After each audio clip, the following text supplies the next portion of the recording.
जळगाव महानगरपालिकेचा बिगुल वाजला असून राष्ट्रवादी शरद पवार गटातर्फे आज माजी केंद्रीय मंत्री जयसिंगराव गायकवाड, राष्ट्रवादी शरद पवार गटाचे जिल्हाध्यक्ष प्रमोद पाटील, महानगराध्यक्ष ऐजाज मलिक, माजी आमदार संतोष चौधरी, माजी जिल्हाध्यक्ष रवींद्र पाटील यांच्या प्रमुख उपस्थितीमध्ये यावेळी उमेदवारांच्या मुलाखती घेण्यात आल्या.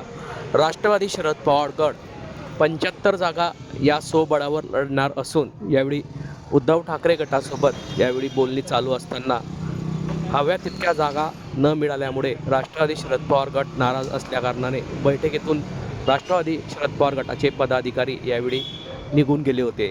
यावेळीच राष्ट्रवादी शरद पवार गटाने स्वबळाचा नारा दिला असून आज या ठिकाणी उमेदवारांच्या मुलाखती आज दिनांक 17 डिसेंबर रोजी दुपारी 2 वाजता आकाशवाणी चौकातील राष्ट्रवादी शरद पवार पक्ष कार्यालयात यावेळी पार पडला आहे. मात्र यावेळी राष्ट्रवादी शरद पवार गट व उद्धव ठाकरे गटामध्ये जागा वाटपावरून मिठाचा खडा हा पडलेला आहे.